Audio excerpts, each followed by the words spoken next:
not talk to me in that fashion. In what fashion? Case People versus Thomas Styron. Here we go.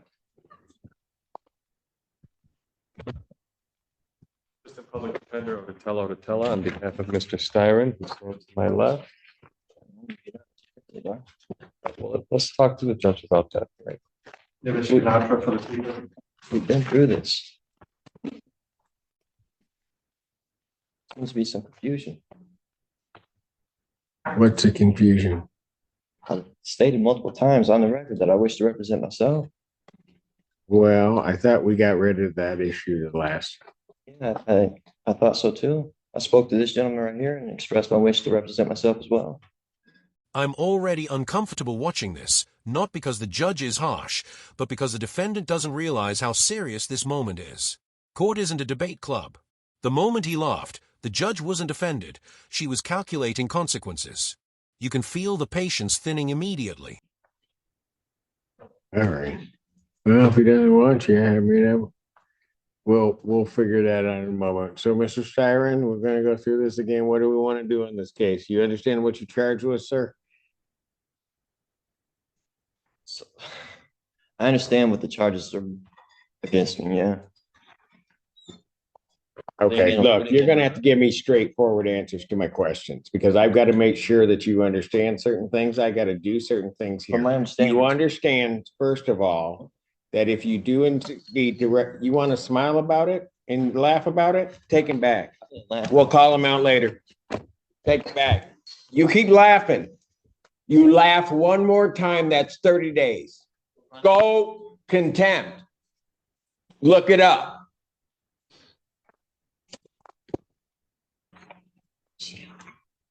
what? She's got another case. Okay. You told me she was done. You're what? Oh, they're there. All right. Court calls the case of the People versus Styron. Recall.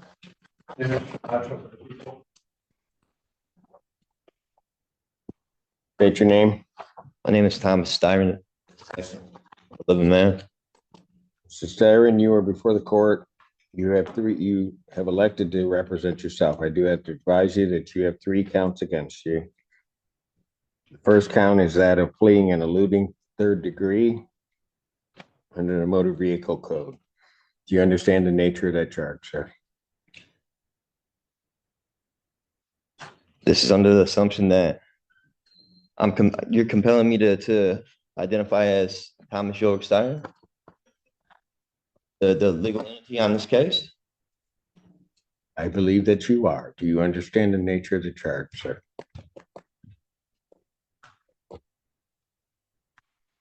I don't understand how the name you have on the case and who I am, it's 2 different people. I have a complaint, Thomas Styron II. Do you understand that that individual is charged with fleeing and eluding 3rd degree? So, do you understand the nature of that charge? You just need to answer my question. For the record, take him back, and when he decides he wants to cooperate, we'll bring him back, maybe. This is where things go off the rails. He's not confused, he's refusing. This "that's not my name" argument isn't clever, and it isn't new. Courts hear this all the time. But what's wild is how calm the judge stays while he keeps dodging the simplest question imaginable. Just answer yes or no. That's it. I'm not threatening you. Say one more word, and that's 30 days. 30 days. This one.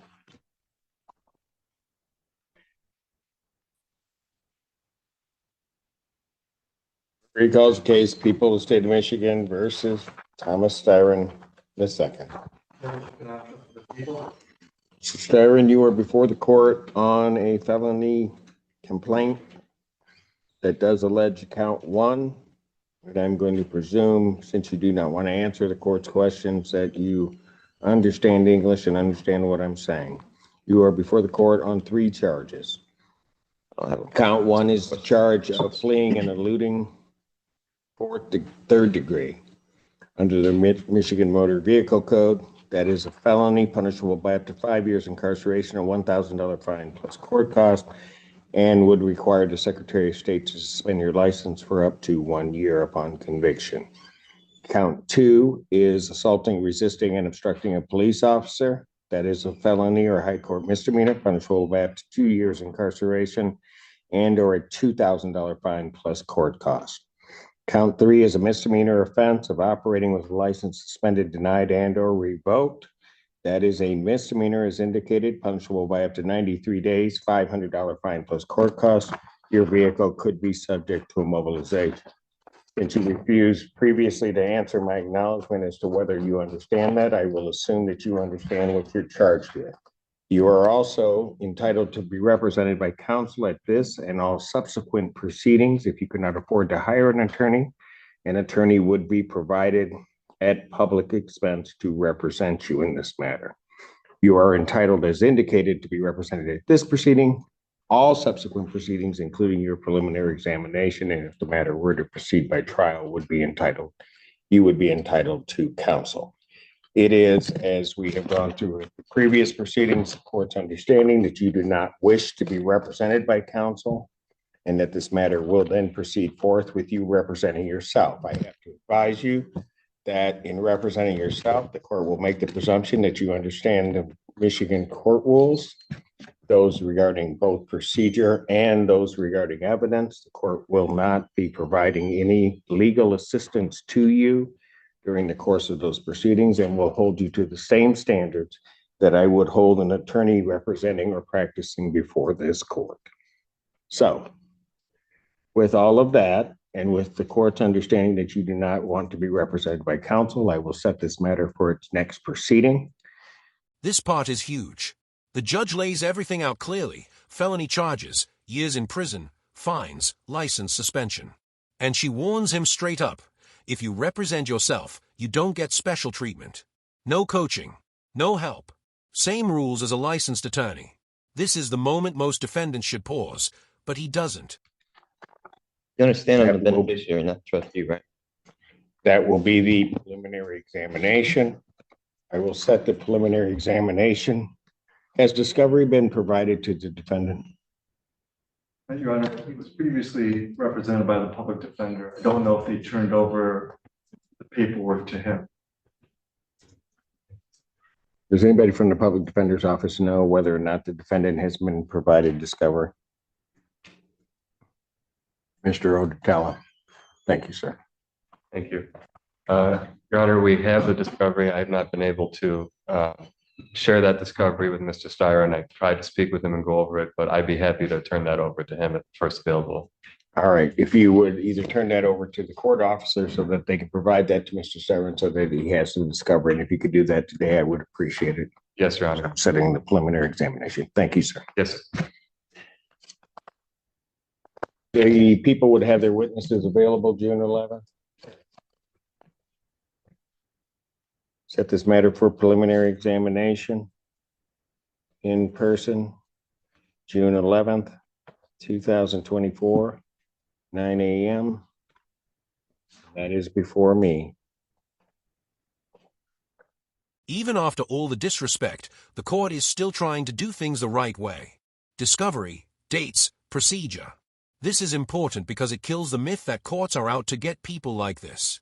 The system is bending over backward and is still pushing.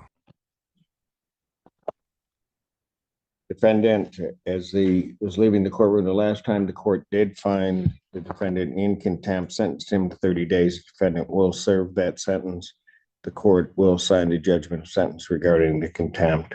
I don't understand how that's possible. Like I said, So first of all, watch your beneficiary. You're treating me as if I'm the trustee, or I don't want to partake in any trust fraud or anything like that. Is this a QVA trust matter involved in this? Is my social security number attached to this at all?